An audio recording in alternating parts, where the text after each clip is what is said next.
Good afternoon and welcome to all our GST lovers. Yes, we chartered accountants, those who practice in GST, always love to join webinars organized by GST and IDT Committee of ICI.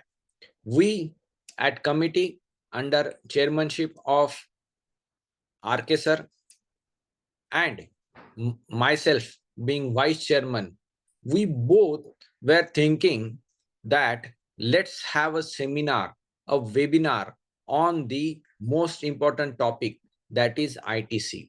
So we thought fit that we should have one of the best faculties available across India for this important subject. And today's subject is landmark judgment under GST related to ITC.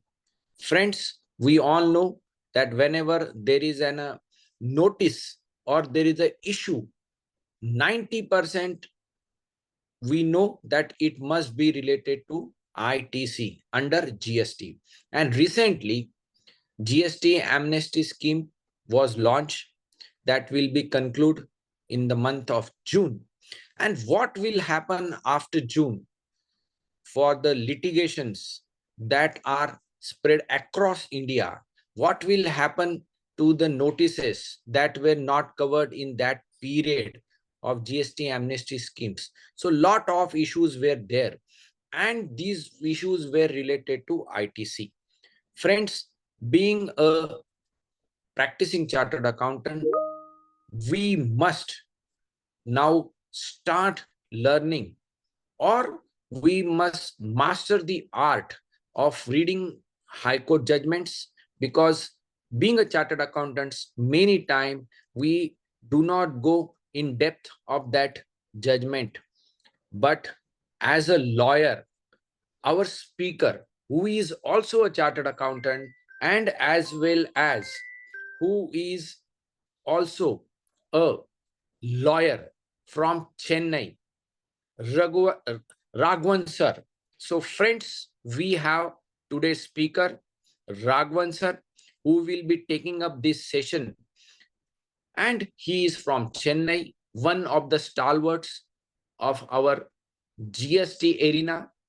And he is from one of the best Indian global indirect tax firms, that is Lakshmi Kumaran and Sridharan. He heads the Chennai branch of that. And further, he has been awarded as best and highly regarded lawyer. Further, best law firm in Chennai, rising star of year under 40. And he is an indirect tax expert in Asian region. So friends, we have one of the esteemed speaker today. So I will request you all to take the fullest advantage of today's session, and please be ready with your questions. Whatever questions you have, please mention them in the link given, and our speaker will try level best to address the relevant questions at the end of the sessions. So with this welcome note, I welcome our speaker, Raghavan sir. Over to you, Raghavan sir. Thank you, Umesh ji. A very good afternoon, my fellow mates, part of the fraternity. Very happy to meet you all, though virtually. So, as Umesh ji was saying, the topic is of very seminal importance: input tax credit under the GST law. The biggest transition, say in 2004-2005, when we moved into the value-added tax regime from the sales tax regime, as also in the year 1985 when SENVAT, MODVAT was brought in. That is when the economy moved into a value-added tax regime and it all opened up. So this value-added tax is extremely important. The only difference between the value-added tax and normal taxes is the credit eligibility. So because of the credit eligibility only, we call GST as a value-added tax. We had the value-added tax regime in place of sales tax. We had excise duty, which was also a value-added tax. So these are all value-added taxes only because of the credit eligibility. Therefore, the credit eligibility becomes extremely significant, because if the credit becomes ineligible, it ceases to give us all the benefits which it has promised to give. It becomes tax on tax. So therefore, the topic as such is extremely important. Before I get into the topic of the day, that is some important judgments on the ITC arena, I just want to remind ourselves that while GST is a constitutional mechanism, our constitution says what GST is. Our constitution itself says it is a tax on supply. When it comes to input tax credit, the constitution is silent on that. In other words, the credit benefit which is given to us is not through the constitution. The levy of tax, the levy of GST is through the constitution. But input tax credit which is given to us is not through the constitution. So it's not a promise given to us by the constitution. There is a promise to tax. There is no promise to give us input tax credit. That input tax credit as a right flows to us only through the GST enactments, the laws, CGST Act, SGST Act, etc. So the constitution does not give us input tax credit. That's why repeatedly all judgments on input tax credit say that input tax credit is not your constitutional right. It's a mere statutory right. It is not a fundamental right, of course. It is not a vested right. It is a vested right only when it is correctly earned. Otherwise, it is not. It is not all cases which deal with time limit for availment of credit. They all say that only when you avail within time, you are eligible to credit. If you delay, you will lose it. So it is not a credit which is always belonging to you. So therefore, when it comes to input tax credit, we need to remember that it is a right given to us by the statute. If the statute is amended, credit is gone. If the statute is removed, credit is gone. So it is not a constitutional promise. It's only a promise flowing from the statute. This is number one. Number two, when I was preparing, like what all judgments, because once you say judgments on input tax credit, there can be several. What all can be brought in? So I was careful in not repeating what you would have heard for several years in the past. For example, you talk about VKC footsteps, input tax credit, the inverted duty structure refund. So all have some relationship whatsoever with input tax credit. So I have decided that I will concentrate purely on the input tax credit aspect and not on the allied aspects relating to input tax credit, because the topic as such is vast. If we start, it can go on. It can go on for 2 days. No difficulty at all. There is so much to discuss. There is so much to learn. There is so much to disseminate also. So therefore, what I have done for today is I have very, very carefully chosen the judgments. And you know that when we talk about GST, when we talk about judgments, these are far and few. So when we go to the old law, there are a lot of judgments on SENVAT credit or VAT credit. But when we talk about GST, the law as such is nascent. The assessments itself have started only in 2023, etc. Before that, there were many cases only on transition credit, but as such on section 16 or section 17 of the law, there were not much cases. But still, there are a few cases which are of extreme importance. Therefore, we have to concentrate on those judgments which have come recently. So I am not going to deal with those cases which have come, say, for 3 years before, 4 years before, etc. I'm going to talk about cases which are recent. I hope my voice is audible. I have already seen some comments saying that I have to be louder. So I will try to be louder, and I can assure that as time progresses, as I get used to it, so it will be louder only. So this is with respect to the way I'm going to approach for today. Also, there is a request from my side that GST is such a fascinating topic for all of us.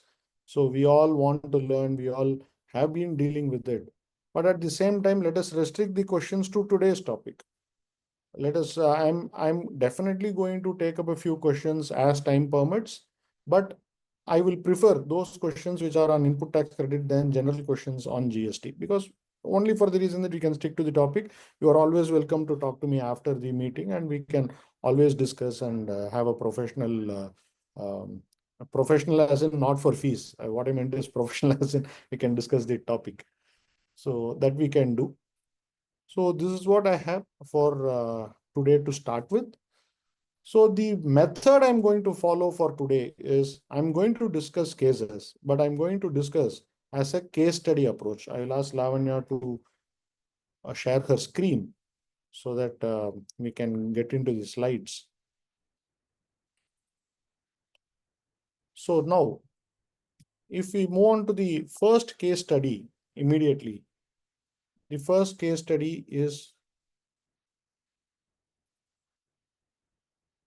let us say there is some company called Win Limited.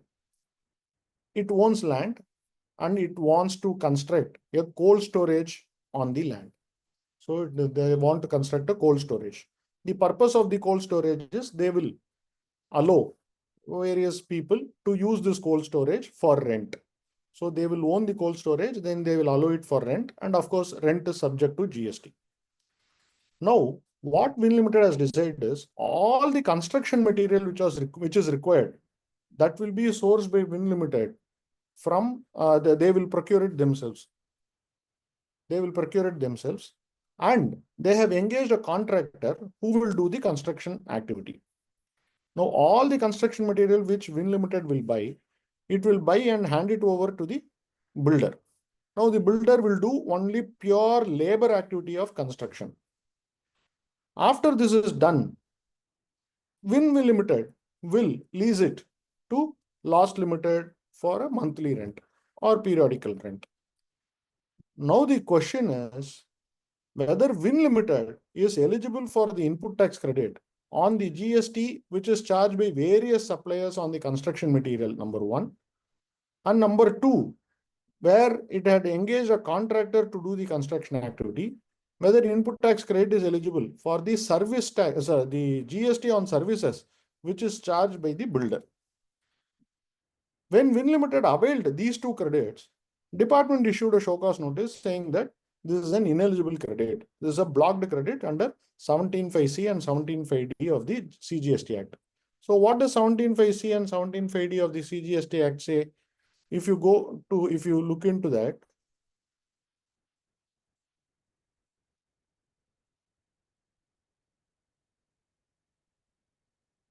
next slide. Yes, this is what 17(5)(c) will say. Notwithstanding anything contained in so and so, input tax credit shall not be available in respect of the following, namely, works contract services when supplied for construction of an immovable property, except where it is an input service for the supply of works contract. So once it is works contract service, it says credit is not available.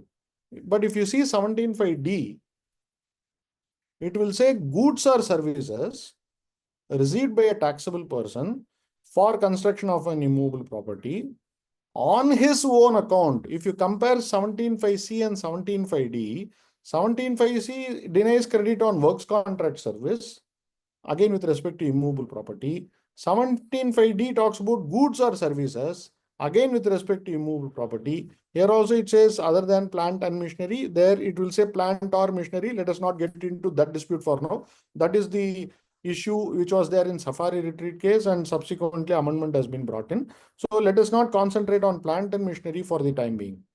Let us concentrate on his own account. Now this on his own account is featuring in 17(5)(d), but it is not featuring in 17(5)(c).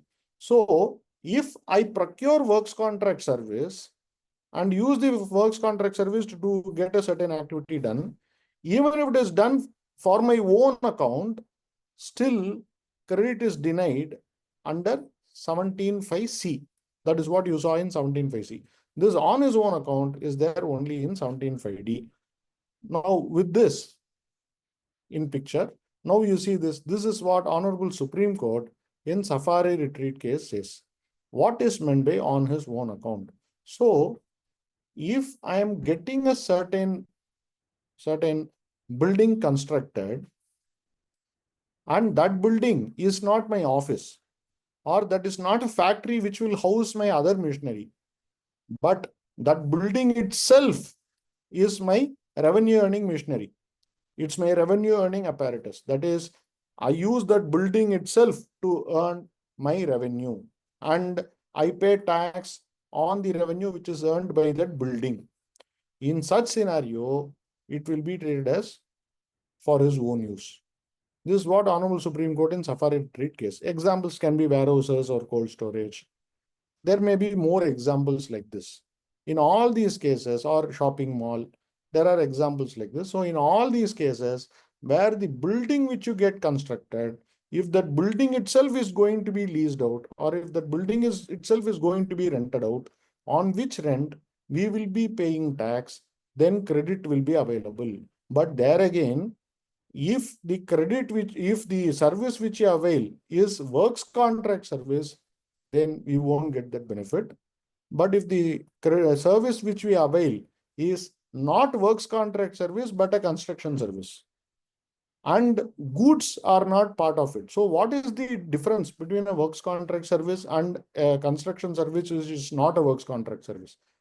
The difference is, in a works contract service, the goods is also involved. Goods and services are transferred together as a package.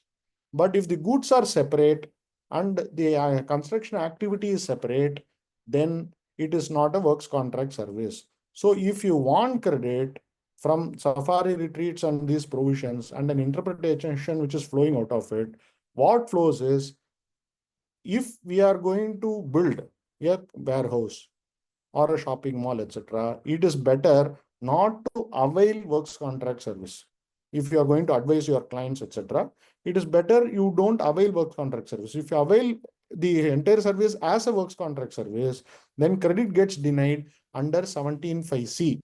On the other hand, if you procure the goods yourself and engage another contractor to do a pure labor activity, then that falls under 17(5)(d), in which case, because of Safari retreat, we may become entitled to credit. This is what we learned from Safari retreat. Just excuse me for a minute. I will just stop my video and I will join back.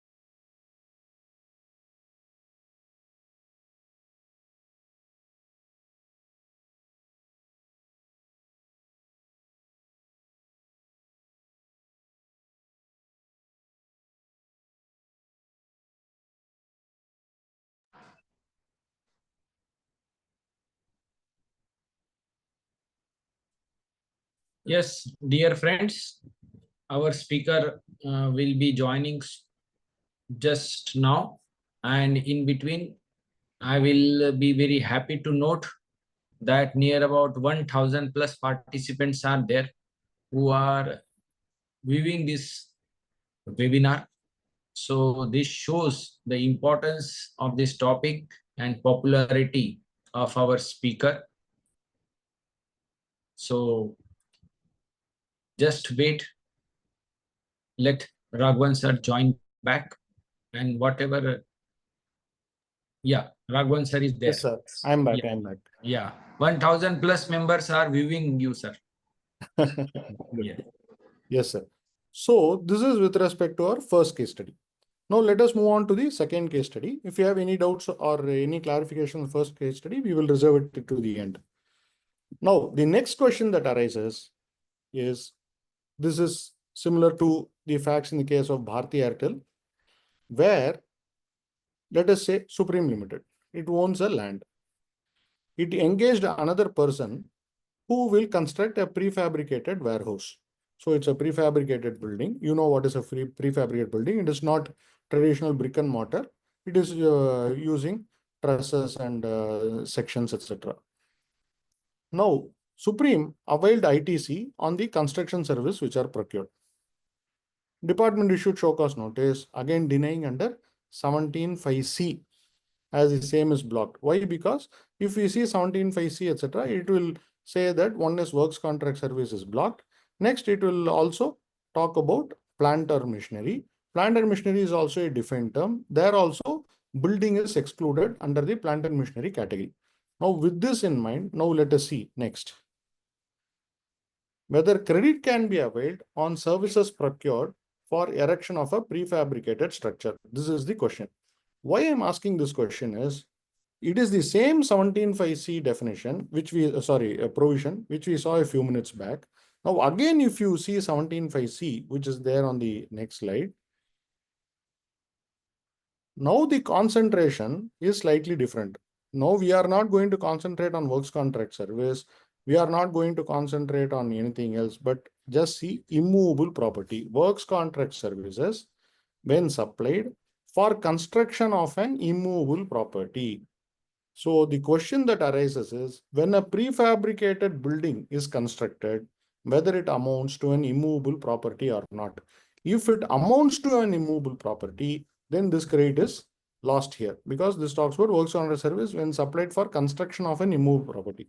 But if the prefabricated warehouse is not an immovable property, then the bar under 17(5)(c) will not arise. Therefore, now we have to see whether it is an immovable property or not. When the question came up to the Honorable Supreme Court with respect to a tower, telecom tower, which you see in the previous slide, in the case of Bharti Airtel, Supreme Court held that the telecom tower which is constructed is not an immovable property. Supreme Court said it is a movable property. Supreme Court laid down certain tests for this. What the Supreme Court said is, see, for the telecom tower to be erected, you may have to prepare a foundation, maybe. Then you will permanently fix that with the foundation. But when we talk about permanently fix, we have to see the degree of affixation and how do you fix it. Now, when I attach it to the foundation which is created for the tower, if that is done only to ensure that the tower will not oscillate, it won't be wobbling. If only for that purpose I do, and whenever I want, I can dismantle the entire tower and I can carry it to some other place, then the court said it is a movable structure and not an immovable structure. There again some questions came. See, tower is not an independent entity. A tower is connected through various cables and other things. So what will happen to those cables? You have to cut those cables. So there is a loss of property there also. Therefore, will it still be movable? Court answered, yes, even if some cables have to be cut, some dismantling needs to be done, still, so long as the tower can be dismantled and re-erected in some place, we are not talking about the foundation. Foundation may remain where it is, but the superstructure, if it can be dismantled and taken to some other place, then it is movable. It is not immovable. So what we are trying to do is, this judgment which has held so, we are trying to apply it to a warehouse. So even if it is a warehouse, if it is prefabricated, and let us assume for a minute that this prefabricated structure, the building which is built, this can also be dismantled. This can also be carried to another place. And in another place, you again lay a foundation, put in some anchor bolts, and then you re-erect the same structure there. Then if we apply the same test as Bharti Airtel of Supreme Court, which came in the Senvat regime, if we apply the same test, it is possible for us to say that the entire warehouse is not immovable. It is movable only. Once it becomes movable, then what happens is the 17(5)(c) bar for availment of credit goes away. Now you go back to 17(5)(c), see what 17(5)(c) says. 17(5)(c) says works contract services when supplied for construction of an immovable property. So the bar is there only when it results in an immovable property. If we are able to say the prefabricated structure, applying the test of Supreme Court in Bharti Airtel, that this is not an immovable property, this is only a movable property, then the bar under 17(5)(c) will also not get attracted. Not just this, you go to the next one, 17(5)(d). 17(5), explanation. Go to the explanation for plant and machinery. There also it talks about plant and machinery means apparatus, equipment and machinery fixed to earth by foundation or structural support that are used for making outward supply of goods or services or both, and includes such foundation and support structurals but excludes telecommunication tower. So why we are reading this plant and machinery is, if you go back to 17(5)(c), it talks about plant and machinery other than plant and machinery, which means for plant and machinery credit is available. Other than plant and machinery, credit is not available. Now the question is whether a telecom tower, I'm talking about Bharti Airtel facts itself, whether a telecom tower will be plant and machinery or not. Next, go back to plant and machinery definition. Plant and machinery definition specifically excludes telecommunication tower. Therefore, now the first Bharti Airtel which I discussed with you was Supreme Court's VAT regime. Subsequently, another Bharti Airtel case, the issue came up before the Honorable Delhi High Court in the GST regime. There, what department argued is, no, the earlier VAT regime was different. At that time, there was no specific exclusion for telecom tower. Now you see our definition, there is a specific exclusion for telecom tower. Therefore, even if tower is not an immovable property, still, because it is not plant and machinery, because plant and machinery excludes telecom towers, we will not give credit. This is what the department took as an argument. But the Delhi High Court held in the second Bharti Airtel case that the interpretation of department is wrong. If you read 17(5)(c) again, 17(5)(c), so 17(5)(c) talks about works contract when supplied for construction of an immovable property other than plant and machinery. So whether one falls within definition of plant and machinery or not, whether telecom tower is excluded from plant and machinery or not, will become relevant only if it is an immovable property. If that whole structure is not an immovable property at all, then we don't need to look into the definition of plant and machinery to see whether it is included or excluded. See, this is a very, very important but correct interpretation by the Honorable Delhi High Court. Once a certain structure is not an immovable property, we don't need to look into whether it is plant and machinery or not. For the purpose of interpretation of 17(5)(c), the first question that arises whether it is immovable property or not. Once it is movable property, once it is not an immovable property, 17(5)(c) will not come in our way. Full credit is available. This is what the Honorable Delhi High Court held in the second Bharti Airtel. If you go back to the previous slide, if you see,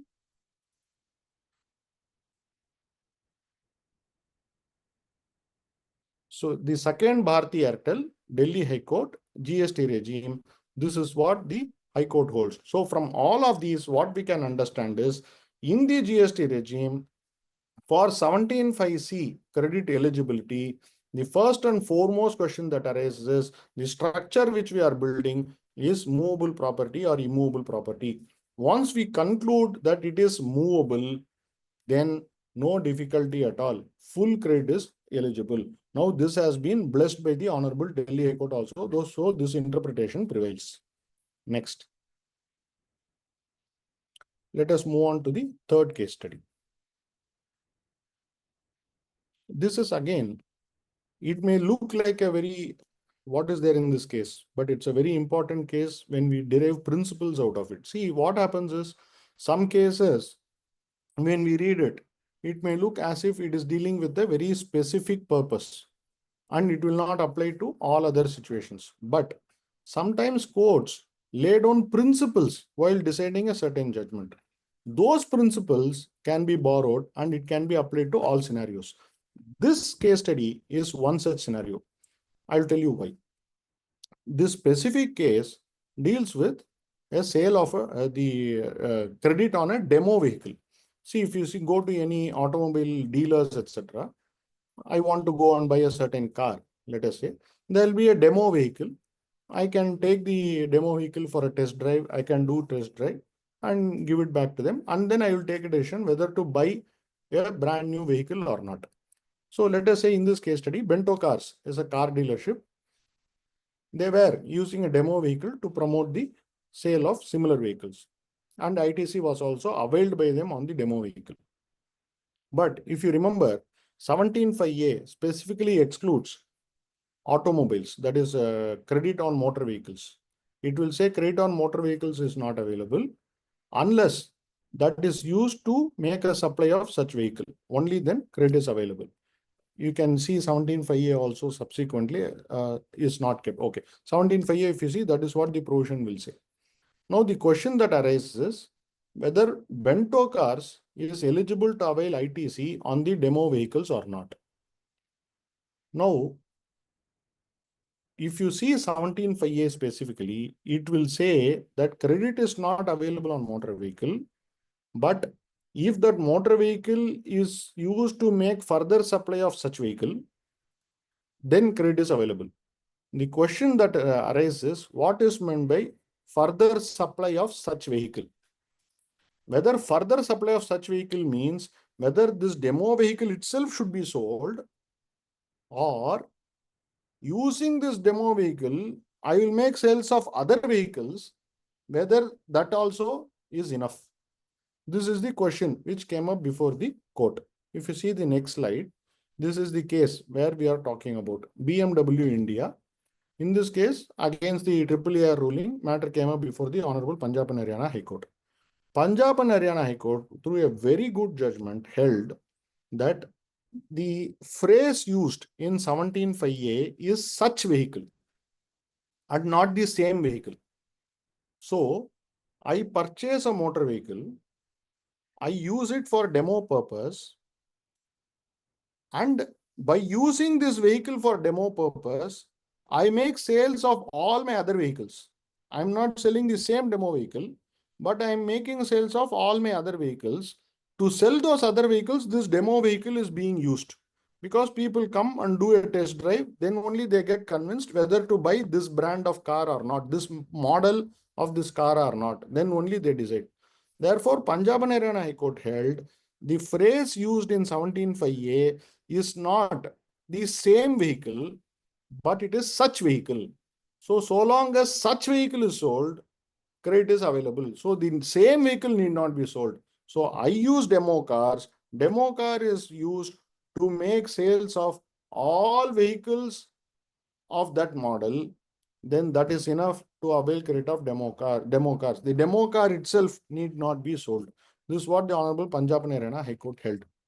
Now, what is very important is, one is the meaning of the word such vehicle. It is not the same vehicle, it is not the said vehicle, such vehicle. So such vehicle means similar vehicle.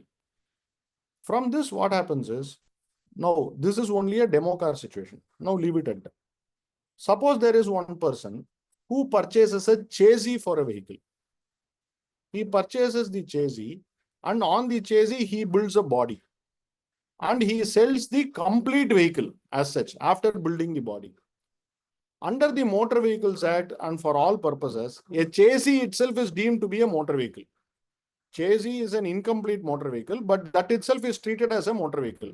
So I receive the chassis, I construct the body on the chassis, and the built-up vehicle is sold.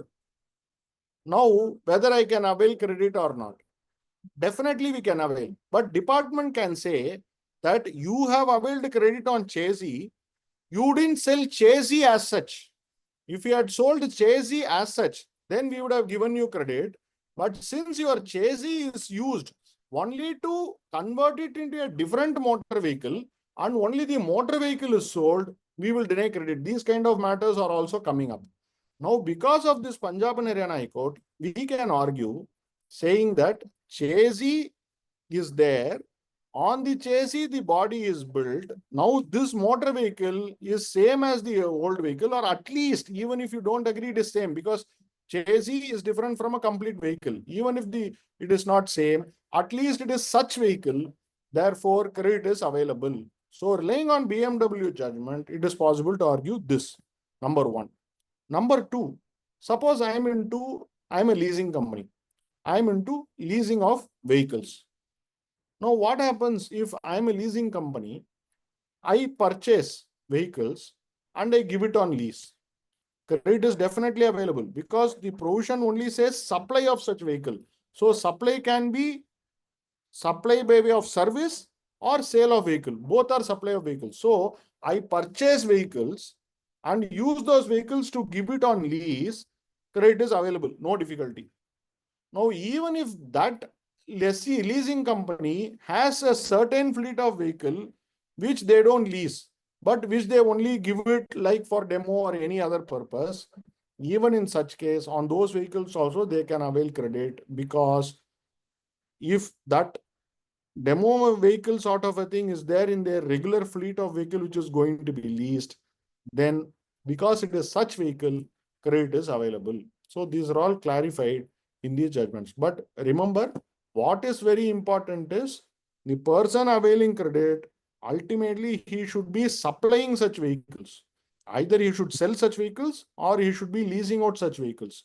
It cannot be a case where he only gives demo vehicles, but he never makes a sale of such vehicle. This was clarified by the circular of September 2024. They said that so long as the similar vehicles are sold by a dealer, credit on such demo vehicles can also be availed. So from this judgment, from this BMW judgment, we understand the difference between same vehicle or said vehicle versus such vehicle. Such vehicles means the genre, the model, the type of vehicle, but not that particular vehicle. This we understand. Next. The next case study we are going to look into is what is meant by receipt of goods. The goods should be received. This is a condition for availment of credit. Now see this example, a typical build to ship to model type, where Nina bought goods from so-and-so, a supplier. When the goods were in transit, the buyer, Nina, instructed the supplier to directly deliver the goods to somebody else, to a third person. So there is a first buyer. First buyer asks the supplier to deliver the goods directly to the second buyer while the goods are in transit. Now, Nina availed the input tax credit on the purchase of the goods from the supplier. They availed the credit. But department issued show cause notice saying that how can you avail credit? If you see section 16.2, 16.2 clearly says the goods have to be received for availment of credit. Without receiving the goods, you cannot avail the credit.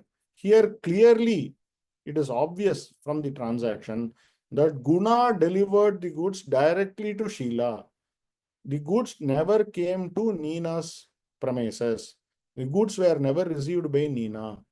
Therefore, in Nina's hands, though Nina is making a further supply, that we agree, but Nina is not entitled to credit because Nina did not physically receive the goods. So this is what the show cause notice said.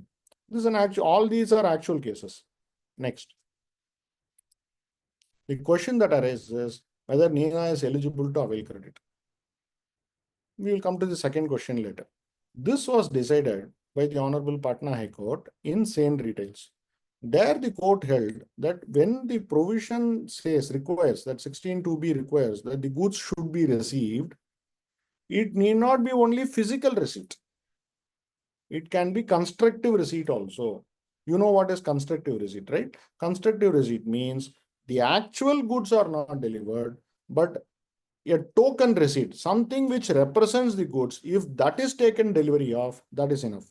For example, when the items are there in a warehouse or a certain place, that place is locked. If the key is given to us, that means the goods are delivered to us. The goods may remain there, but we receive the key of the place where the goods are stored.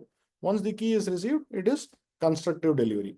Similarly, you can talk about a warehouse keeper receipt or you can talk about bill of lading. You can talk about so many things. These are all, if you see section 2, subsection 4 of Sale of Goods Act, this is referred to as document of title. It will say that any document which evidences the control and possession over the goods, that is treated as a document of title. An invoice is not a document of title. Invoice is not enough, but a railway receipt, a lorry receipt, a wharfinger's certificate, a warehouse receipt. So all these things are treated as document of title. When this is handed over, that means there is a constructive receipt. So all that is required in this case is when Guna directly delivers to Sheila, if Guna hands over the lorry receipt to Nina, that is enough. That means Nina has physically taken delivery of the goods. Therefore, the receipt of goods as required under 16(2)(b) stands satisfied. This is what was held by Honorable Patna High Court. Now, there is one more question that arises, which was not asked in this case. In all these cases, is it required that the goods should be received in your registered premises? So, all what we discussed now was the recipient should receive the goods. How he receives the goods, actual receipt or constructive receipt. This we saw. Both are fine. Even constructive receipt is sufficient. This is what the Honorable Patna High Court says. The next question is, where should that receipt happen? Is it necessary that that receipt should happen at your registered premises? The answer is no. The provision only says that you should receive the goods. The provision does not say you should receive the goods in your registered premises. So you can also go to the supplier's premises and take constructive delivery, like how it happens in an ex-works contract. These are all clarified by the circulars. In an ex-works sale, the goods are delivered at the supplier's premises.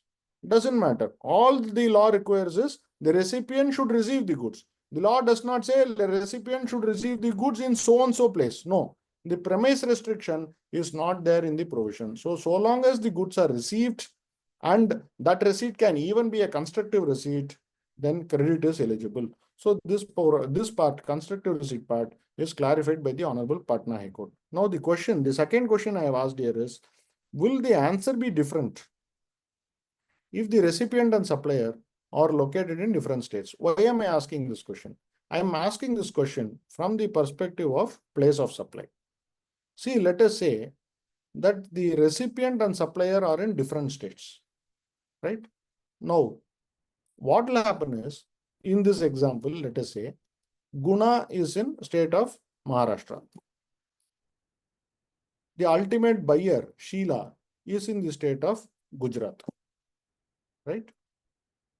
Now, ultimate recipient Sheila is also in the state of Maharashtra, let us say. And let us say Nina is in the state of Tamil Nadu, right? So Guna is in Maharashtra, that is the first seller. Ultimate buyer Sheila, that is the last buyer, is also in Maharashtra. And the person who is making this, he is in Tamil Nadu. So in this situation, what will happen? Will it be a local supply or will be an interstate supply? And what will happen if a local supply is made? To all these questions, the only answer I want to give is, this is not a problem under 16(2)(b). 16(2)(b) only talks about receipt. The problem arises in all these cases is, if I am in a state different from the state where the supplier is, and let us say supplier has charged local GST, CGST and SGST of that state. I am in a different state. I am not registered in that state. Therefore, I cannot avail credit. Yes, this problem exists. Like tooling transactions, etc. When we talk about, this problem exists. If there is a component manufacturer who also manufactures the tool and he sells it to a auto OEM. OEM will be, let us say, in Haryana. And the tool manufacturer, he is sitting in, let us say, Rajasthan. In Rajasthan, he manufactures the tool, but he is not going to send the tool to Haryana. He is going to keep it with himself. He will sell it to the OEM in Haryana, but he will not deliver the goods. He will keep it with himself. And using that tool, he is going to manufacture components. So for that sale, what invoice will he raise? The goods were sold from Rajasthan to a person in Haryana, but the goods always remained within Rajasthan. So in that case, the supplier has to necessarily charge CGST and Rajasthan GST. But the OEM manufacturer is in Haryana. He is not registered in Rajasthan. In that case, he cannot avail credit of Rajasthan GST. So therefore, in that situation, the credit may be a problem, it may become a loss. But that is not because of 16(2)(b). So that is another problem. That problem was not decided by the Honorable Patna High Court in the case of Saint Retail. Credit will be denied not because of 16(2)(b), but because the state is different. We'll move on to the case study number 5. I hope I'm moving at a proper pace. If I'm rushing, etc., you can drop messages. I hope I'm not rushing. Let us see. Now, in this case study, we are talking about 17(5)(h) of the Act. 17(5)(h) says input tax credit will not be available if the goods are lost, stolen, destroyed, written off, etc. It also talks about where the goods are given away as gifts or samples. This is what the provision will say. So we are now going to talk about what is meant by lost, stolen, destroyed. What is meant by destroyed? What is meant by gift? These are all we are going to see. Now, see this example. G Limited. They have purchased silver coins, and these silver coins will be given away under a sales promotion scheme for their dealers. So given away means any dealer who has achieved good targets, for him, this silver coins will be given free. He has achieved his target, so that dealer has earned this silver coin.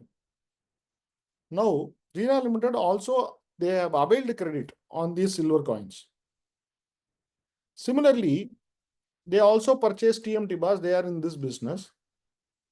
So whatever inputs they have purchased for manufacturing their output, which is TMT bars, on that also they have taken, let us say ingots, etc. They have purchased, and on that also so they have availed credit on silver coins. Silver coins are given as incentives or free gifts because the dealer has achieved some targets, number one. Separately, they have also availed credit on certain inputs like ingots, etc. These ingots are used for making TMT bars. Now, during the manufacturing process, there was some loss with respect to certain inputs, or if they have purchased any other item, fuel, etc. Not talking about goods which are outside GST, goods which are within GST, let us say furnace oil, etc. On that, there is also a loss with respect to that. But these are all not abnormal losses. These are all not losses which has arisen because of any negligence on the part of Gina Limited. These are all usually, if you do this manufacture, this percentage, 1%, 0.5% loss will be there. These are all inherent losses. Now, what the department is saying is, you see section 17(5)(h), it says if the inputs are destroyed, lost, then credit will not be available. So there is some inherent process loss which are invisible. This inherent process loss in your manufacturing operation, I will treat this as goods lost. You yourself say it is loss, so it is lost or it is destroyed. So therefore, on this, I will not give you credit. Similarly, department also says, even on silver coins, you cannot avail credit because these are all given as gift to your buyers. This is what they say. Now, how do we deal with it? Now, this is dealt with in certain cases. Next, whether Gina is eligible to avail credit on silver coins, and if dealer is eligible to silver coins only upon achieving the target, will the view differ? Now, there are two judgments of the very same company of the very same High Court. These two judgments dealt with these two aspects separately. The 2021 judgment dealt with process loss. 2024 judgment dealt with gifts which are given as incentives. Now, what these judgments says, I have combined two judgments here for a reason, because both are with respect to 17(5)(h) only. Madras High Court, in a very good judgment, has said that process loss is not a loss. This much 100 kg should be used to make 95 kg. You cannot use 95 kg to make 95 kg. If you have to use 100 kg only to get 95 kg, then that means the entire 100 kg is used, nothing is lost. This is what the High Court says. See, it is not like you can use 95 kg to make 95 kg. You unnecessarily used 5 kg more and you lost it. It is not like that. In certain processes, only when you put so much, you get so little. Because you are getting little, you cannot reduce the input. If you want this much in output, you have to use so much. So, because of this, the court held that it will not be seen as a loss, it will not be denied credit, it will not be treated as an ineligible item under 17(5)(h). Court held that this process loss, which is an unavoidable loss, it is an inherent loss, it is an invisible loss, will not be hit by 17(5)(h). This is a very, very important judgment. This is one part. Now come to silver coins. Now, when it comes to silver coins, the question we have to ask is, why is this silver coin given? Is this silver coin given to anyone who comes by that side on that day? Like morning, is it like they take a bag full of silver coins, sit outside their factory, see whoever is passing by, whoever is wearing a red shirt, they will give silver coin. Is it like that? No, it is not given like that. It is given for a reason. What is it? This fellow is giving silver coin, number one, to encourage his dealers to boost the sales. Number one. Number two, if the dealer does not boost the sales, or if the dealer does not achieve the target which is given to him, then the silver coin will not be given to him. So therefore, whenever we are testing whether something is given as gift or not, the test is not merely whether it is given free of charge or not. No, all free of charge things are not gifts. We have to remember that. All free of charge items are not gifts. The test for a gift is, number one, for earning this, is the other person doing something in return? We have to see if there is a quid pro quo. Why is he doing this? If he doesn't do his part, will you still give? Number one. Suppose he does his part and we don't give, can he sue us? Can he say that you told me that if I achieve so-and-so target, you will give me silver coin? I achieved the target. Now, when I come and ask you, you are saying it is free only, so it is my wish whether to give or not. Then can he sue us saying that you have reneged from the contract? Contract, as per contract, you have to give. So therefore, if he can enforce this silver coin from us, and if we give to him only if he has achieved target, then though it is given free of charge, it is not a gift. It is a promise which you have fulfilled under a contract. In that case, there is quid pro quo. His achieving the target is the consideration for us. Why he has earned this gift is because he has achieved the target. So therefore, there is a promise from his end which he has fulfilled. There is a promise from our end which we have fulfilled. Therefore, it is not a gift. Therefore, if we see from this perspective, this silver coin which is given to promote, boost our sales, it is indeed used in our business. So it satisfies the test of section 16. And it does not attract any bar under 17(5). Because 17(5)(h) will not be attracted, this is not a gift. Therefore, credit on this is also available. So whenever you advise your clients on any of these items, because it is very, very usual, foreign trips, those trips are, those gifts are given. We give vouchers, we give coupons, we give so many things. Businesses do this regularly. The question is, if it is given just like that, that's a problem. But if it is given because they have achieved a target and they know that they will get this if they achieve a certain target, then it is not a gift, then credit can be avoided. That is the fine line of distinction which we have to make before deciding whether credit is available or not. Next. The next case study we are going to see is a very, very small point, but it has huge ramifications. This is a judgment of the Honorable Delhi High Court. What happened in this case was, there was a company it had two branches, let us say Delhi and Bombay. Now, Delhi office procured raw materials from a certain company. That seller, I'm calling it as Shiva Limited. Shiva Limited, when they issued the invoice, they wrongly put the Bombay GST registration of the company. So Baba Limited has Delhi registration as also Bombay registration. Delhi registration only procured the materials. So Shiva, when they issued tax invoice, they should have given the GST number of the Delhi registration. But by mistake, they put the GST registration of Bombay. Now, because it is put as Bombay, you know how GSTR 2B and all, it will reflect, it will go with the GST number. It was reflecting in the Maharashtra registration. But Maharashtra registration did not avail the credit. The input tax credit was availed by the Delhi registration. Because the goods were meant for Delhi, Delhi only received the materials, Delhi only used the materials for further supply, therefore Delhi availed the credit. But if you see GSTR 2B and all, it is reflecting in Bombay registration. Department naturally they will issue show cause notice. They issued show cause notice saying that Delhi does not have any invoice at all in its name. Therefore, they don't have any document based on which credit can be availed.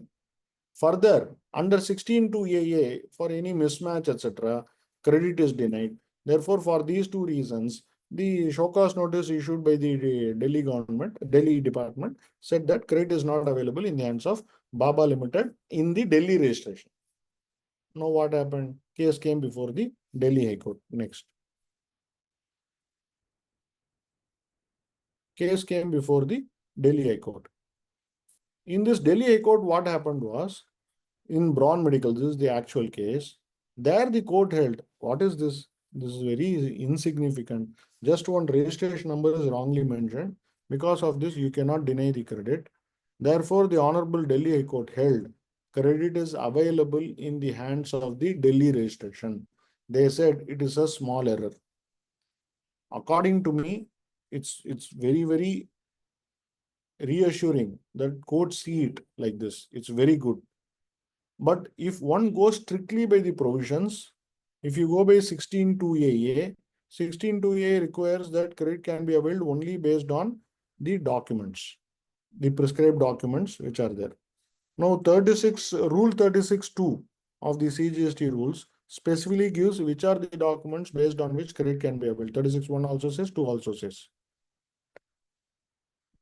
36(2) in fact says what particulars should be there in the invoice for availment of credit. It specifically says so. One of the most important particulars in the invoice is GST number of the supplier and GST number of the recipient. Both have to be necessarily there.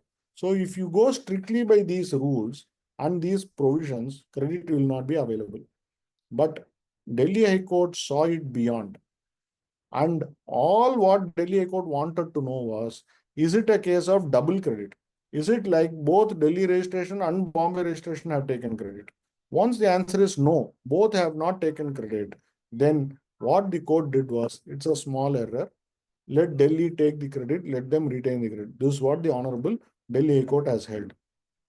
So, why I am discussing this case is because of this.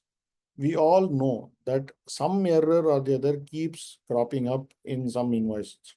In these cases, usually what is done by the parties is tell the supplier to raise a revised invoice. But supplier has a problem with that. Raising a revised invoice, issuing a credit note for this, then reporting in GSTR1, then with GSTR1 it has to be reported. Any case there will be mismatch. All those problems are there. We try to solve it practically. But here the court has solved it through the power it has under the law. They have solved it. If we go strictly by the provision, it is not solvable. Only because of the High Court, it has been solved. But this gives us a ray of hope that if there are simple errors, and if those errors do not result in any undue benefit for the assessee, and that does not result in any detriment for the department, then it is possible to approach the courts and get a verdict in favor. Court can resolve all these problems. This is what we get from this judgment. Next. The next case study we are talking about is again with respect to the document for availment of input tax credit. Under the, I don't know how many of you remember, under the old law, under the Senvat credit rules, under Rule 9, etc., there were several documents based on which credit can be availed. One such document was also a challan for payment of tax. On that also credit could be availed under the old law. But in GST, it is very, very strict. Only on invoice, only on bill of entry, only on certain documents, credit can be availed. Now, in this judgment, in this case, what happened was there was an SPV, and that SPV got a contract for constructing bridges for Mumbai Metropolitan Road Development, MMRDA. Now, MMRDA had to make an advance payment as per the contract. So, MMRDA made an advance payment along with GST to the SPV. Now, of course, once the GST is collected, they will remit the GST. They paid the GST to the government. Now, that person who received, that one of the members in the SPV, he issued a receipt voucher because the invoice is raised as and when the execution happens. Now only advance is received. So he issued a receipt voucher based on which the company, the SPV, availed the credit. So there are consortium members, there is an SPV, MMRDA paid some money. MMRDA paid money to the SPV, SPV paid to the member. Now the member raised a receipt voucher on the SPV, inter-se between them. It didn't go to MRD. Receipt voucher was issued by the member of the SPV, the consortium member, on the consortium. Now the department said that based on this receipt voucher, the consortium has availed credit. How can you avail credit based on receipt voucher? It is not an invoice. So it is not a valid document at all. Therefore, credit cannot be availed. This is the case made out by the department. Next. The question, therefore, is whether a receipt voucher can be treated as a tax-paying document.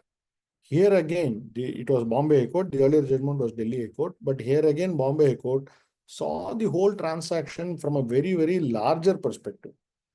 They went into 16(2)(a). They also saw Section 31 of the Act. Section 31 not just talks about the invoice, etc. It also talks about other documents.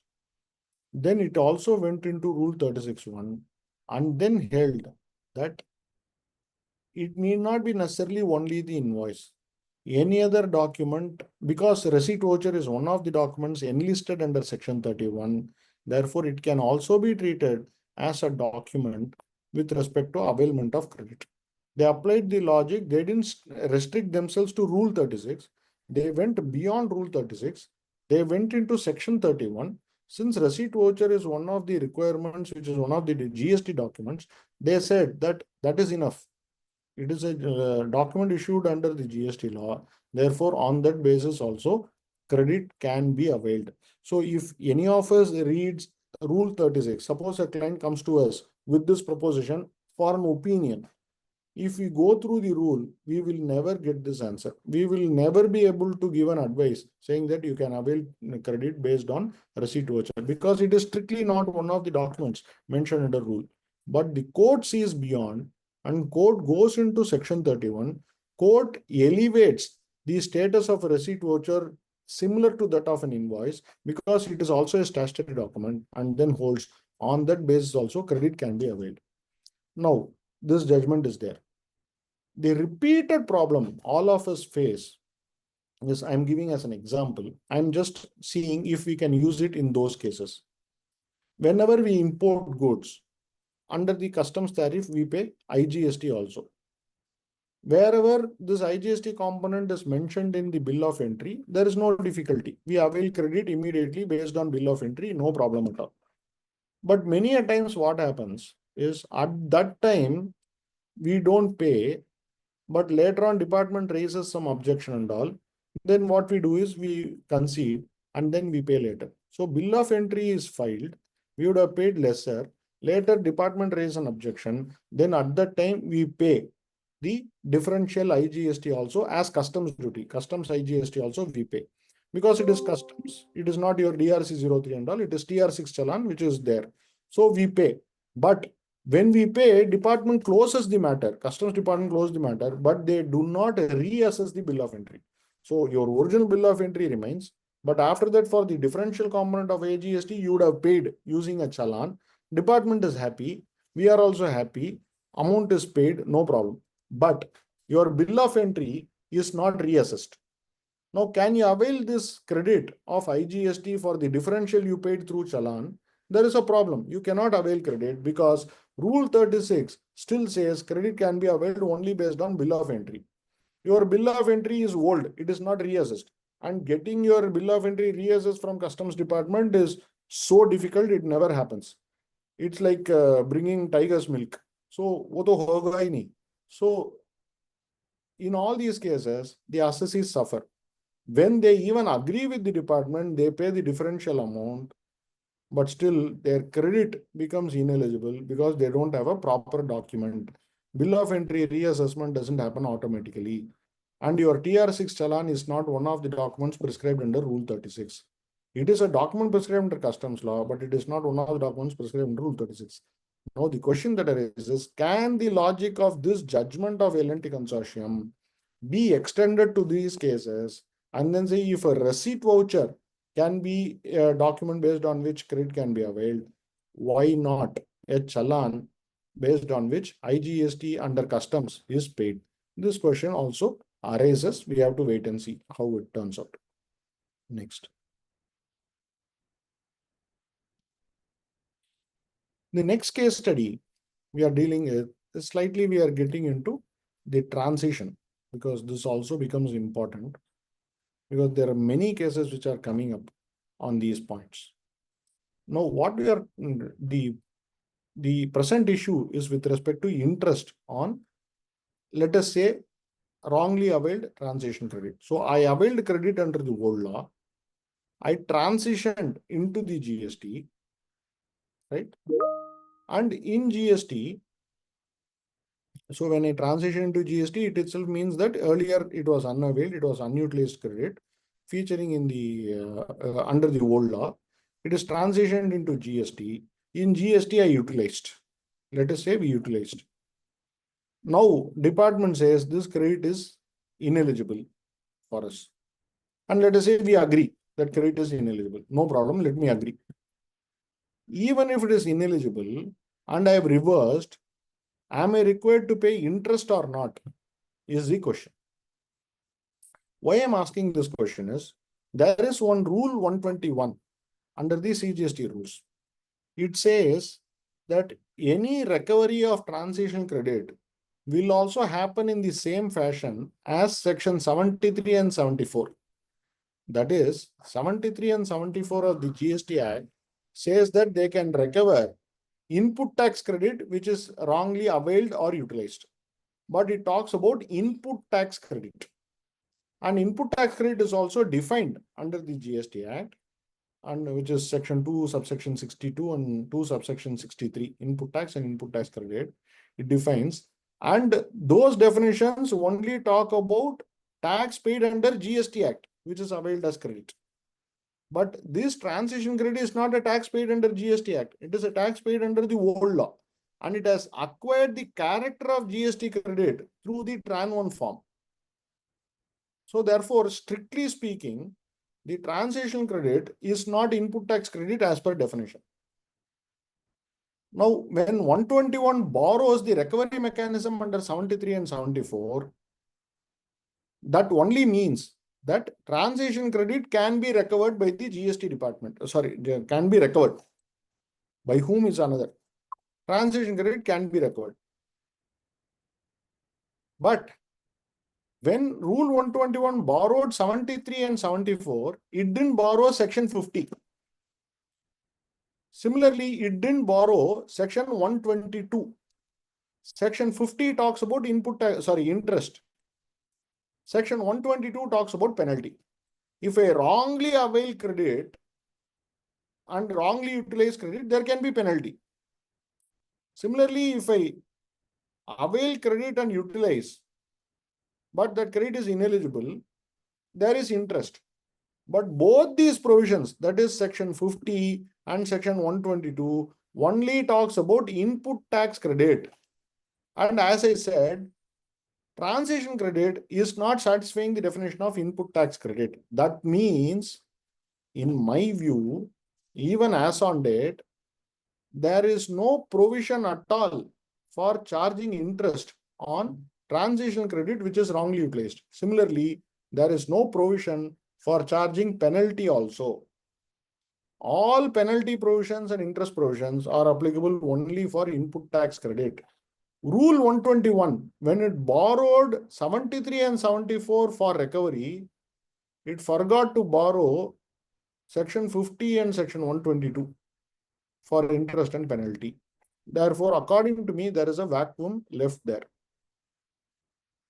You all know that India Carbon Supreme Court and the Khemka Supreme Court, all these judgments say that in a tax act, in a tax enactment, interest can be levied only if there is a specific provision. And Khemka says penalty can be levied only when there is a specific provision. Interest and penalty cannot be recovered out of equity or out of, it is obvious you have kept money with you, therefore pay interest. There is nothing like that. Interest can be recovered only when there is a specific provision for that. If there is no provision, no interest. If there is no provision, no penalty. So from these, it appears to me that on wrong availment and wrong utilization of Tran 1 credit, interest cannot be charged under section 50. Having said that, if you see the next slide, the Gujarat High Court, in the case of Deen Dayal Port Authority, has given in one sentence as a passing observation that transition credit is also input tax credit. So the judgment says transition credit is also input tax credit. But in my very, very humble view, this judgment does not analyze the entire gamut of the discussion which I have put forth now. It does not talk about Rule 121, borrowing only 73, 74, not borrowing 50, not borrowing 122, and the effect of India Carbon judgment on this and the effect of KEMCA. All those things are not seen. But this judgment says Tran credit is also input tax credit. According to me, in my humble view, the many aspects have not been discussed by the High Court. So therefore, in my view, this judgment may be reviewed in future. Next. The other, because I am staying on transition, what about the TDS, which was deducted under the VAT laws and it was there as balance? There are many cases which are also pending on this point as well. The question is, input tax credit under the old law, VAT regime and all that VAT credit which you have, that can be transitioned. But what about the TDS which is deducted and lying in balance? Some people transition the TDS credit also through Tran 1. Department, of course, objected, saying that 140 does not extend to TDS under VAT. We are talking about TDS under VAT, not under income tax, of course. So that cannot be transition. Now, there are two judgments on this point, which you will see in the next slide. First judgment is in the case of DMR construction, where the Honorable Madras High Court held that credit of TDS is also like credit of input tax only. Therefore, the court held that that can be transitioned into GST. So the court allowed. But in the case of Fins engineers, the Kerala High Court said that it cannot be transitioned. This transition benefit is not available for TDS. But having said that, the court also further held that yes, it won't fall under section 140, but the assessee is eligible for cash refund of it. And in that case, since the assessee has availed and utilized it as credit, it is as good as refund. So instead of department giving me refund, and then I'm using it for some other purpose, here what has happened is assessee himself has taken it as credit and adjusted it against his output tax liability.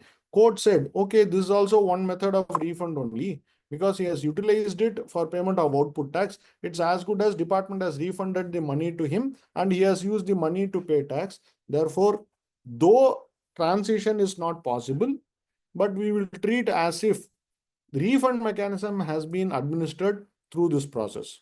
But court said this assessee should not have done on his own. Therefore, they levied some small penalty on the assessee. So therefore, there is one judgment of Madras High Court categorically holding that TDS can also be carried forward. Another judgment which is half-hearted, saying it cannot be carried forward, but still gave some relief to the assessee in that case. One is of Madras High Court, the other is of Kerala High Court. Next. This is another issue.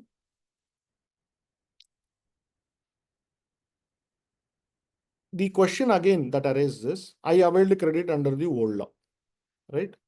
So we availed the credit.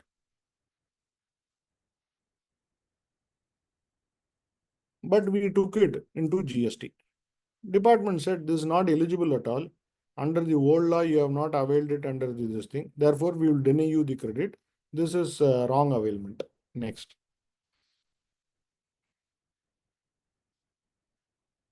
So the question is whether this can be availed or not. The court held this is just a technical issue. So what happens is instead of availing CGST credit as CGST, this fellow has availed as IGST or under a different head. Credit eligibility otherwise is not questioned, but the character of credit is the only question. So if CGST is availed under wrong head or SGST is availed under wrong head, because 3B, we have to manually type it, so mistakes do happen. So in that case, court has said for these things, there should be no recovery mechanism, recovery provisions, etc. All those things should not be there. He has availed the credit. He is eligible to that amount of credit. Only the head in which he has availed is incorrect. The error is a very, very technical error. For this, there should be no proceeding, no recovery, nothing. This is what the Honorable Kerala High Court has held. So therefore, in all these things, one more thing what we understand from the circular also is when we see the total balance in credit and the utilization, whether we have wrongly utilized, correctly utilized, there again the circular has clarified that you need not see it as how much of IGST, how much of CGST, how much of SGST.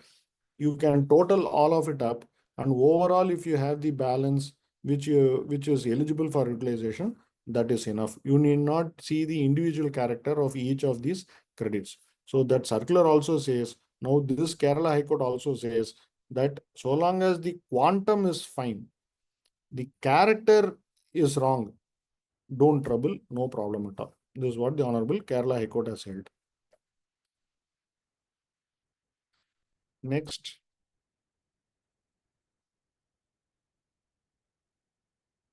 So this is a situation where under the old law, I have availed some credit. Excise law, let us say, I have availed SENVAT credit on GTA and hotel accommodation service, etc. I availed credit. And what I did, I transitioned also. I filed a Tran 1 and that featured in my this thing. I availed it, I utilized, etc. All those things happened. Now, under GST law, department issues notice to me saying that you have transitioned the amount incorrect. This credit is not available at all to you because this GTA credit is not an eligible credit. This hotel accommodation is not eligible for XYZ reasons. Therefore, I'm going to recover this amount under 73. This is what the department says. To give a perspective, let us say you availed this credit in 2016 and you carried forward this credit into 2017 and it came into GST also through your Tran 1 in 2017. And department issues a notice to you in 2023. In 2023, department issues a show cause notice to you under 73, saying that you have wrongly transitioned the credit into GST, therefore you have to pay.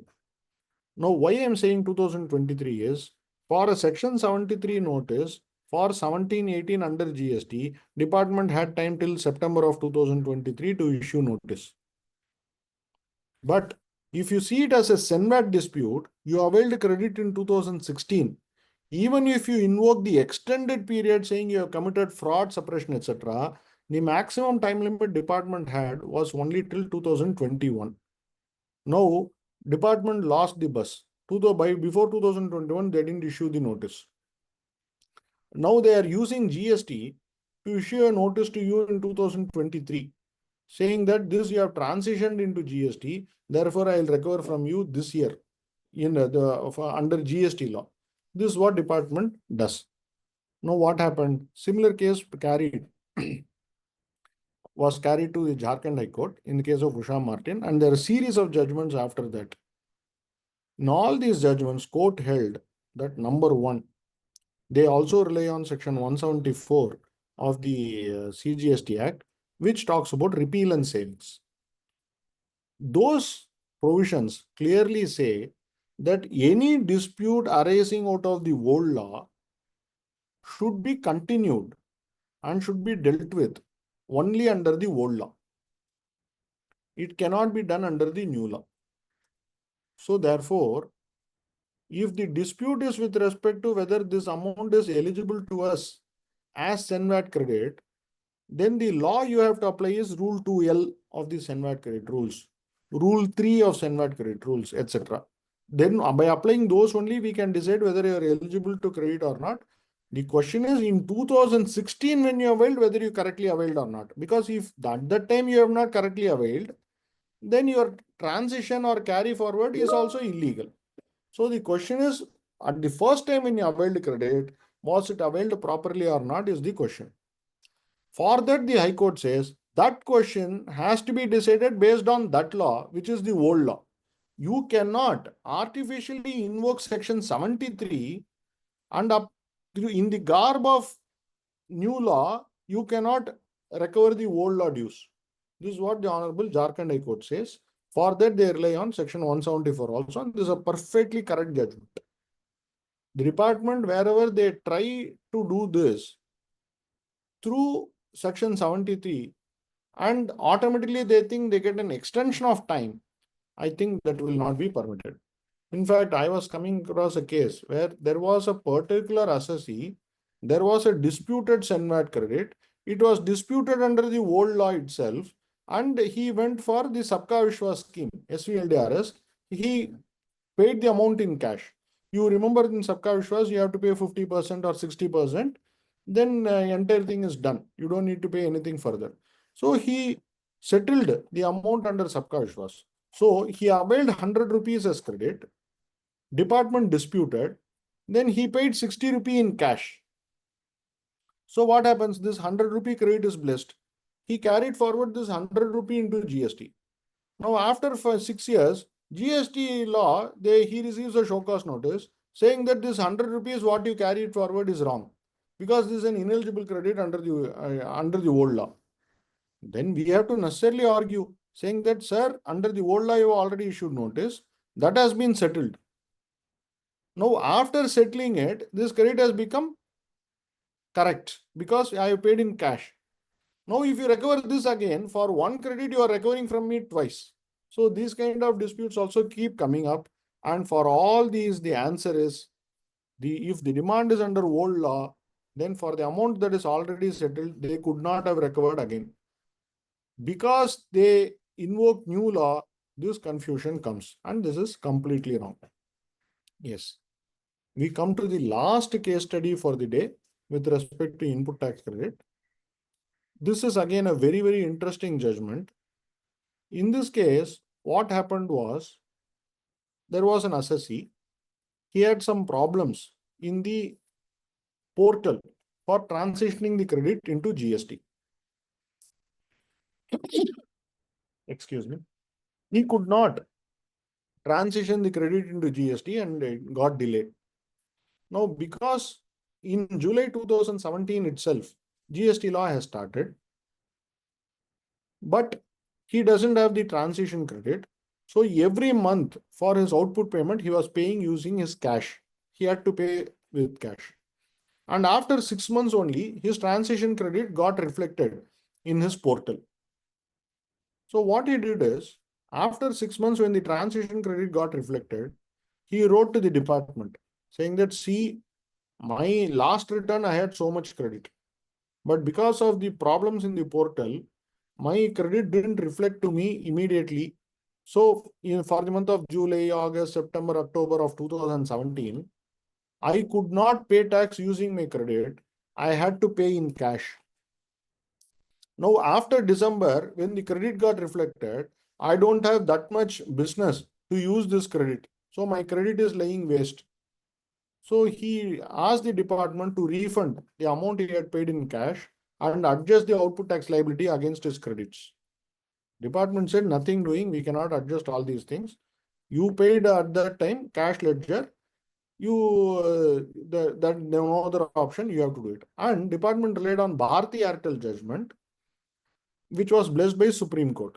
In Bharti Airtel judgment, what happened was the assessee, after 2017, after GST was introduced, because he didn't know how to match, because only matching credits can be taken for July, August, September, October, etc. He didn't avail periodical credits itself. He was waiting till the matching mechanism was put in place. So he was paying in cash. Then he said, because matching mechanism is not in place, I could not use my regular credits, therefore give me refund in cash. There the Supreme Court held, no, this is your regular periodical credits under GST. There is no mistake on the department. From your invoice, you know whether you are eligible to credit or not. So you should have taken credit immediately and you should have adjusted in July itself against your output tax liability. Therefore, this refund we cannot give. Madras High Court in Dell, which is this judgment which I discussed, they distinguish Bharti Airtel. They say in Bharti Airtel, it was GST input tax credit. Therefore, it was assessee's fault. But in Dell, it was transitional credit. It is department's fault that they didn't make the transition credit available immediately in July. So on this basis, the Honorable Madras High Court said refund is eligible. Madras High Court distinguished Bharti Airtel, saying that Bharti Airtel was assessee's fault because assessee was not taking regular credit in GSTR 3B. But in Dell, it is not GSTR 3B situation, it's a TRAN 1 situation. TRAN 1 was delayed by department. Therefore, assessee is entitled to refund. This is another important judgment of Honorable Madras High Court. Having said this, I have not discussed a few cases on topics like, for example, if the pre-deposit can be paid through electronic credit ledger, etc. Because these topics, I feel these are well settled and all of you are doing it. Except that I was coming across a situation, as an example I'm giving. Let us say my output is exempt under GST and my entire activity is exempt, therefore I was not availing credit. Now, a show cause notice and order is passed against me, saying that your exemption claim is wrong, is liable to GST, therefore tax on your entire business for past 5 years, 6 years. In that case, ASSI has to make a pre-deposit if he has to file appeal. I was wondering that since I have not availed the credit because I thought my output is exempt. Department is saying my output is taxable. If my output is taxable, then if department is paid, I should be eligible for input tax credit for all my purchases. Therefore, in that situation, cannot avail the input tax credit to the extent of 10% and reverse the same credit and then say that pre-deposit is paid. Because according to me, it is exempt. Therefore, I didn't take credit. But according to department is taxable, they are saying pay the pre-deposit. So if according to department is taxable, then according to department, I should be eligible for input tax credit. Therefore, I will take input tax credit to the extent of 10%. Again, reverse it as pre-deposit and deposit the pre-deposit using electronic credit ledger. And then I will claim that the pre-deposit is paid. Whether this can be done or not, there is a judgment of Mineral Rock Fibers for this SSTAT. This has decided under the old regime that this is possible.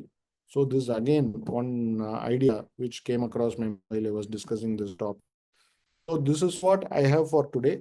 I know I have completed at 5:30, so we have enough time for question and answers. Thank you so much for patiently listening to me. I can take questions and answers at this stage. I will see. Yes, sir. Yeah, I will see the questions which are raised in the portal. Just give me a minute.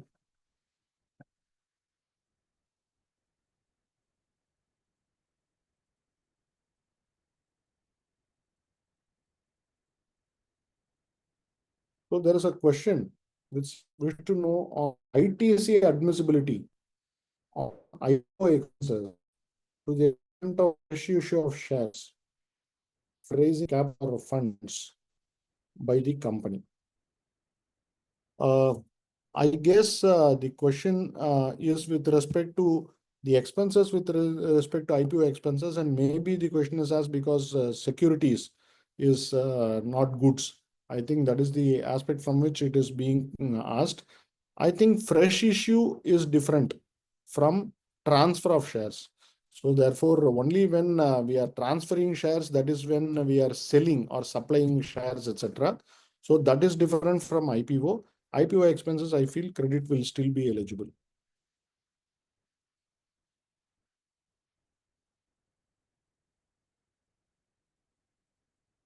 Next is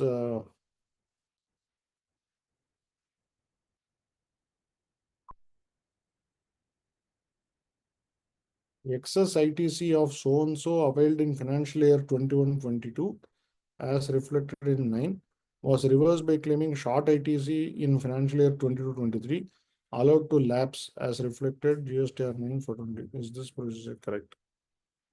See, I think these are all procedural questions. The question, it seems to be, in the first year, I availed excess ATC wrongly. In the second year, to that extent, I availed the credit short so that it gets adjusted. Is this procedure correct is the question. Of course, the procedure is not correct. So therefore, if there is, 9 is only a summary of whatever is there in our 3B, etc. So therefore, if this is what is done, broadly we are right, but this is not, if you ask me if the procedure is correct, procedure is not correct.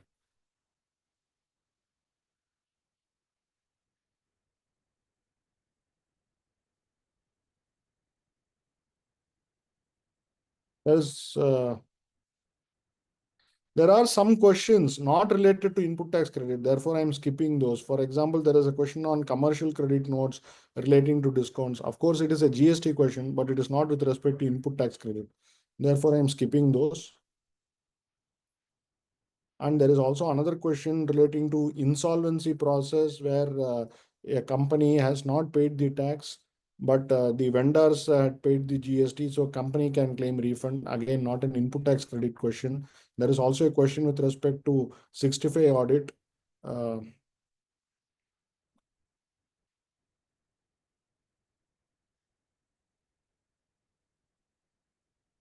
Okay, there is one question by Mr. Hari Kishan. He is asking, what is the meaning of ITC available? Please share more light on the term available, as refund is being denied of ITC not reflecting in 2B of relevant period. ITC available is not the term, ITC eligible is the term we want to use. So what we are talking about is, I don't know which period you are talking about. So you are talking about 2B, therefore it is recent, not the 2A period, or even because September 18 only 2A also came, 2B came recently. Which is post 2022, which means 16 to AA and all those provisions are there. That is when the supplier has deposited the tax or supplier's credit is matching in the GSTR 2B which is raised, then that part of the credit is available to be taken, but whether I am eligible or not is to be tested separately. So this is the tax from the supplier's end, it is cleared. But from the buyer's end, whether the buyer is eligible to avail this credit or not is the next question. Avail means bring it into the books. Claim. Claim is what we mean by avail. Utilize means adjust against output tax liability. Avail means claim the credit. Utilize means adjust against output tax liability. This is what I was talking about.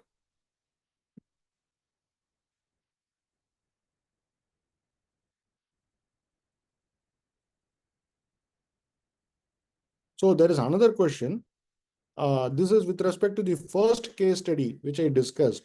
where cold storage was constructed. The question is, the intention is that the cold storage which is constructed, the intention is to rent it out. But unfortunately, for some period, it could not be rented out, or there were no takers. Therefore, it was remaining vacant.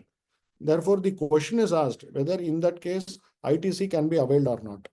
The next question I want to ask is, when it was remaining vacant, was it used by the owner himself for his own purpose, or it was kept completely vacant, waiting for takers to come? If he was waiting for the takers to come, so the customers to take it, then I don't think any problem is there, because your intention is to definitely give it out on rent. You are waiting for customers to come. That happens in business, no problem. But if this waiting, remaining vacant and all should not be a sham. It should not be like in the garb of saying all these things. We should not be using it for ourselves. So that is all I'm more concerned with. So long as that is not there, it is vacant, as in real vacant, and we are waiting for customers to come. There is some delay in the whole thing to pick up, etc. That is all not a problem. Still, credit is available. Can showroom construction be included is a question. I don't think showroom construction can be included, because showroom is housing items for display. What is going to be sold is those items. So showroom per se is not a revenue earning apparatus. Showroom is a mere housing for other items. Therefore, on showroom, I don't think credit can be availed. Not possible. One Mr. Arun Kumar Dash is saying Safari Retreat judgment has been overturned subsequently. Please elaborate the way forward. No, Safari Retreat is overturned means only on the part with respect to plant or machinery and plant and machinery. To that extent, legislature has come up with the amendment. Therefore, to that extent, it is overruled. But as I discussed, the part with respect to own use, that part remains. So that is why, what is the way forward? Way forward is with respect to own use. That is the only part of Safari Retreat which is remaining. So whatever we discussed today, that part has not been overruled legislatively.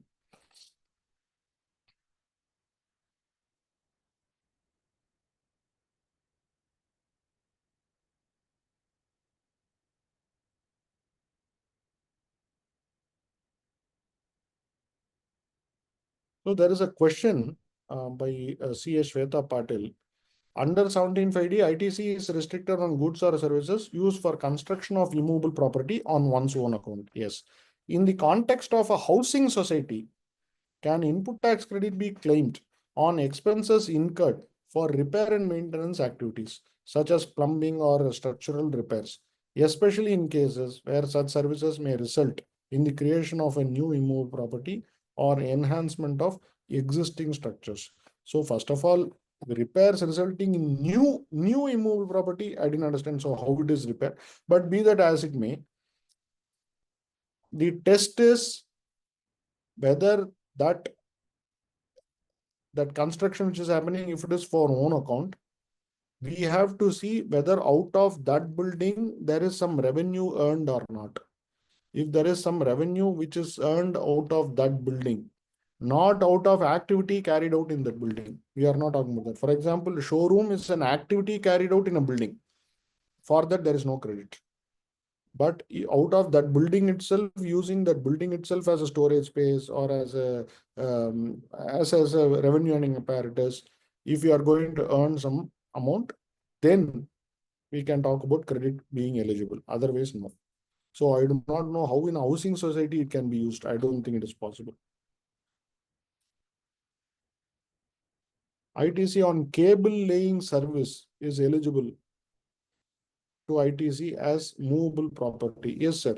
Cable laying, I think, is movable. I know that there are some jurisdictions where they say that once it is laid, it is immovable. That is what they say. I don't think that is correct, because once the cable is laid, it becomes immovable property. But cable per se is movable, so that is not a problem.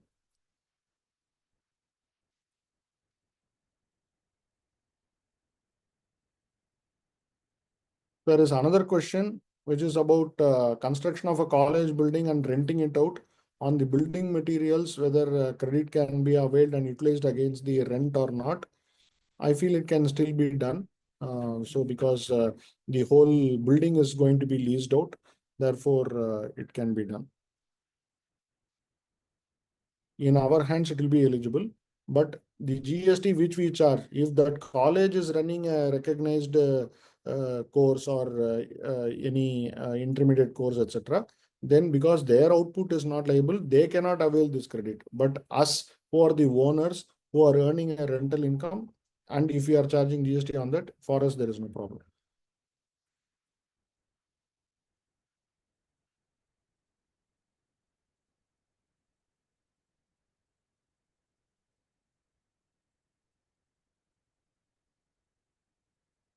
There is an interesting question on swimming pool by a club, which is constructed. Construction is an immovable property, hence no ITC can be availed. Can ITC be availed for the apparatus purchased for function of swimming pool like tank, pipelines, electrical fittings? I don't see a bar. It can be availed. Can ITC be availed on purchase of hybrid electric vehicle used for business? So, what is an hybrid electric vehicle, sir? That means, is it a motor vehicle which can run on battery as also a petrol or diesel? Is it like that? If that is the case, then it is still a motor vehicle. So therefore, on that credit will not be eligible. Is demo car akin to free sample in pharma industry? Sir, demo car is, see, the provision is different. So demo car is under 17(5)(a). Sample, etc., is under 17(5)(h). So therefore, whether the demo car is like free sample or not, definitely not, because the provision and the conditions are different. I was talking about such goods. Such goods feature only in 17(5)(a), does not feature in 17(5)(h). So therefore, the demo car logic cannot be borrowed for free samples.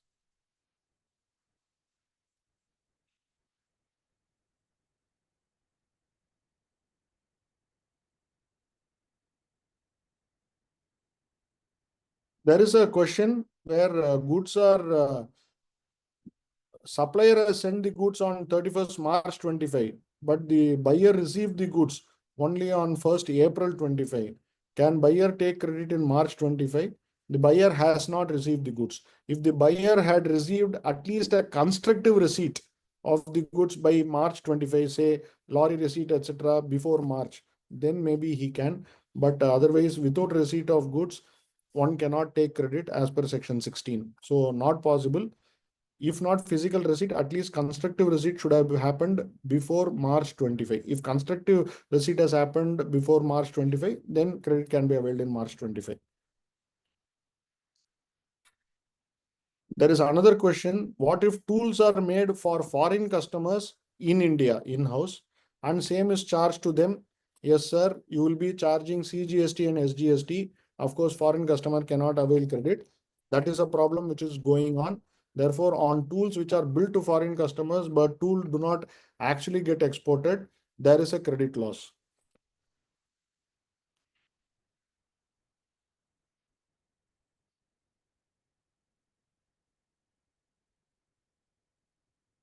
What about diaries and calendars printed and given as free gifts to customers? An excellent example of a free gift for which credit is not available. Because diaries and calendars are not to incentivize, it is generally a gift. Whether someone does something or don't do anything, you are doing it only with an expectation that tomorrow when he sees you, he will smile at you. There is nothing more in that. So therefore, this is a classical explanation where credit will not be available. Yes, it is used in business. Yes, it is used for promotion, etc. But it's extremely difficult to say that it is not a gift, but it's a consideration for something he has done to us.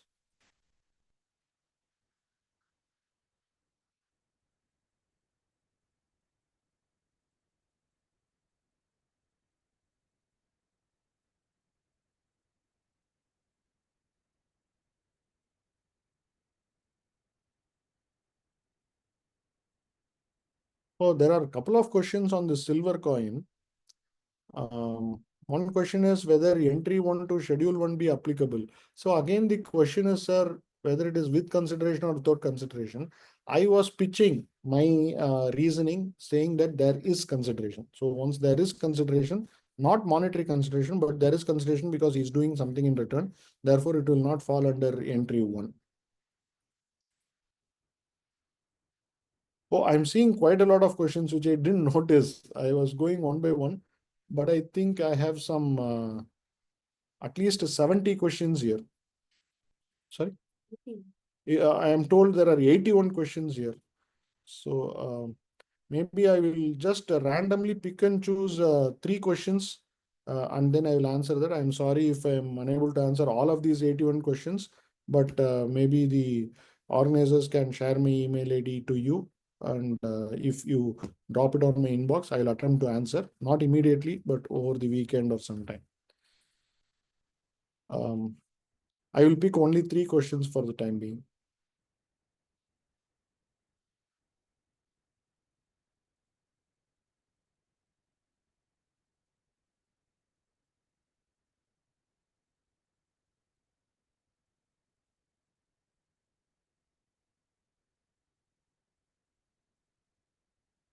There is a question which says if a filling station is paying GST under RCM on rent payments to its landlord and receiving rent from another company, whether the filling station can utilize total ITC or as per Rule 42.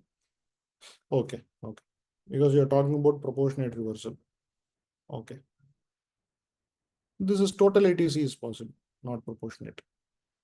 What is being rented out is also to be seen. Filling station is paying GST and RCM rent payments to its landlord and receiving rent from IOCL. Then this rent is not for the same premise. Is it for a different premise?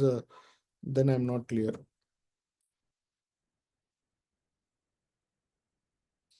This maybe I will take it offline. I'm not clear about the question.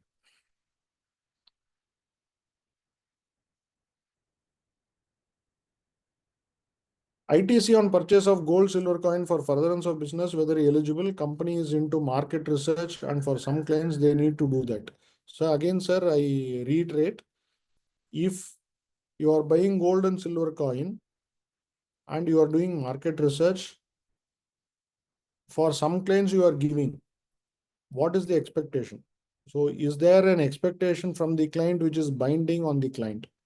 If it is not binding on the client, then it's a gift, like a diary or calendar. But if it is binding on the client that he does a certain activity for which you give this, he procures 5 business or gives business for 10 crores to you, therefore you give this. Something of that we have to establish it, we have to bring it down to a contractual relationship and a flow of consideration. Then only credit can be availed, otherwise credit cannot be availed. Last question. Sir, so far as destruction loss is concerned, under section 17 for restricted credit, what is your view for industries where it is very normal? Say in case of bricks industry where there is breakage post manufacturing and becomes unsaleable. Okay. So here we are talking about credit on raw materials, which has resulted in manufacture of final product. And it is normal that in that business, all final products don't become saleable. Some get lost in the sense that they get damaged, normal damage. I think for this also that judgment will apply. So long as is within the threshold, normal threshold limits, full credit will be available. Because if we manufacture say 100 bricks, 2 bricks will always break, then it is normal. But in such a scenario, if you break 15 bricks, then it is not normal. So whatever is normal, it's completely acceptable. Applying ARS steel, full credit will be available. There is no difficulty on this part. I think with this, I will stop my session. It's been a lot of questions which have come. It's quite encouraging. As I said, if Impreet and others, if you can share the PPT to people, and if they want to reach out separately, I will attempt to answer as much as possible without any guarantees. I'll make an attempt by this weekend. Thank you very much for patiently listening to me. Sure, sir, we'll surely share the PPT. Thank you for sharing such knowledge and enlightening our small world of knowledge. Thank you so much. Thank you so Thank you, much. everyone. You can sign off for today, Azhar. Yes. Good day, everyone. Thank you.